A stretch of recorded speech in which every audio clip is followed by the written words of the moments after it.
वसुदेव सुतं देवं कंसचाणूरमर्दनं देवकी परमानन्दं कृष्णं वन्दे जगद्गुरुं कृष्णं वन्दे जगद्गुरुं कृष्णं वन्दे जगद्गुरुं। श्री लाखा जी। श्री लाखा जी मारवाड़ के बानर वंशी थे। इनकी जाति के लोग राज दरबार में नित्य गान कर आजीविका का चलाते हैं। ये नित्य साधुओं की सेवा करते थे। जब संत सेवा ये कर रहे थे उसी समय बड़ा भारी अकाल पड़ा। लोग भूखों मरने लगे। तब कंठी माला और तिलक धारण करके बहुत से नास्तिक आस्तिक लोग आपके यहाँ आने लगे। इन सब का भरण पोषण कहाँ से कैसे और कहाँ तक करे। अंत तो गत्वा बहुत सोच विचार कर इन्होंने यह निश्चय किया कि इस स्थान को छोड़कर कहीं अन्यत्र चलकर रहें। इनके इस निश्चय को जानकर भगवान ने इनसे स्वप्न में कहा, लाखा जी ध्यान देकर सुनो, अन्यत्र जाने का विचार न करो। हमने एक उपाय कर दिया है।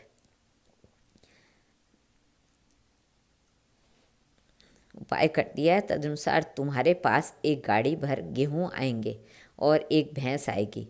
जब गाड़ी भर गेहूँ आ जाए तब उन्हें कोठी में भर देना और इसके ऊपर से मुख को बंद कर देना। उसमें से निकालने के लिए नीचे का मुंह खोल देना। उससे आवश्यकता अनुसार अधिक से अधिक गेहूँ निकलेंगे। उन्हें पीसकर रोटियां बनवाना और भैंस के दूध को जमा करके मथ लेना। जो घी निकले उससे रोटियों को चुपड़ देना और छाछ के साथ सबको भोजन कराते रहना।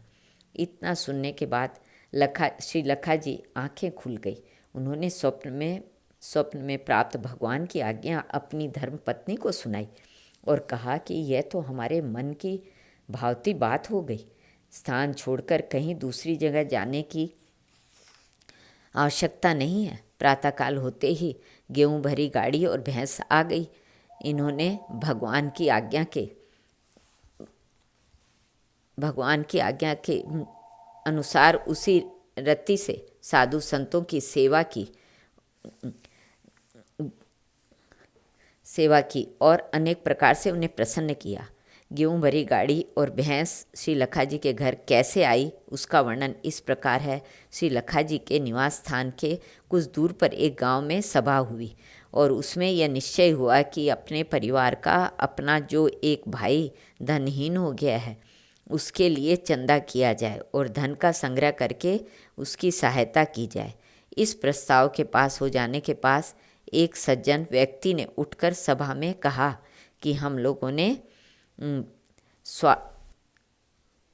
स्वार्थ के भार को तो चुका दिया, परंतु इससे परलौकिक लाभ संभव नहीं है।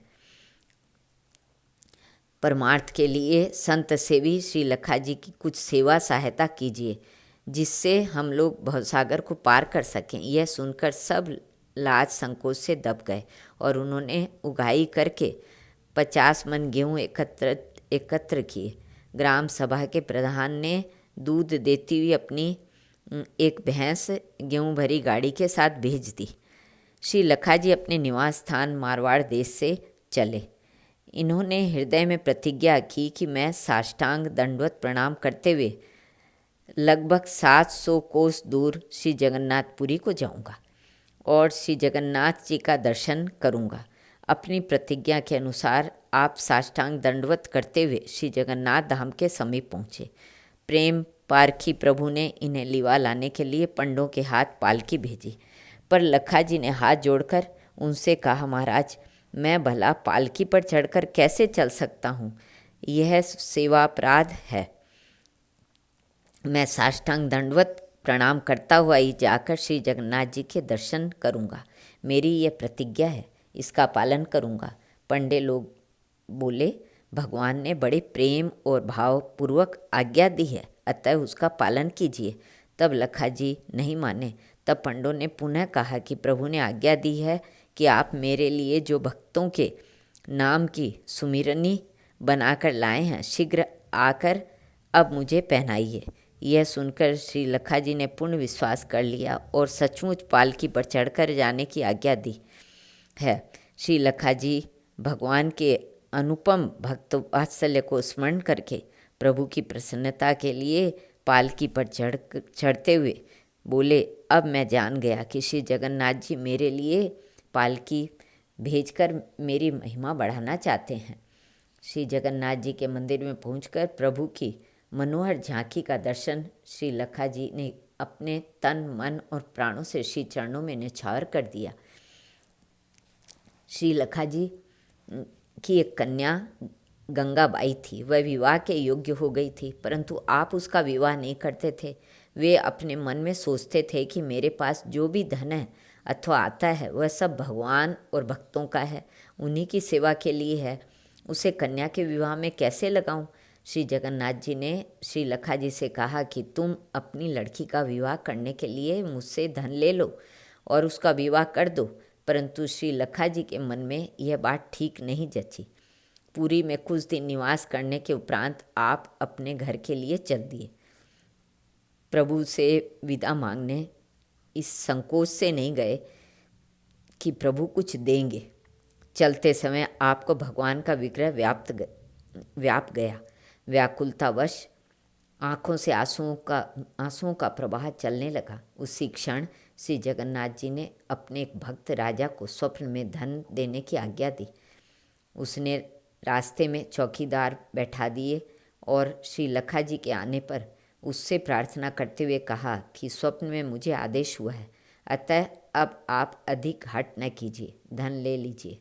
ऐसा कहकर उसने हुंडी लिख दी। श्री लखा जी ने उसे ले लिया। इस प्रकार श्री लखा जी 1000 रुपये की हुंडी लेकर अपने घर को आए। उन्होंने उसमें से 100 रुपये लेकर केवल 100 रुपये केवल कन्या के ब्याह में लगाए और शेष धन से संतों का निमंत्रण देकर उन्हें भोजन कराया, उनका अनेक प्रकार से सत्कार किया। बोलो भक्त और भगवान की जय। श्री कृष्णार्पण।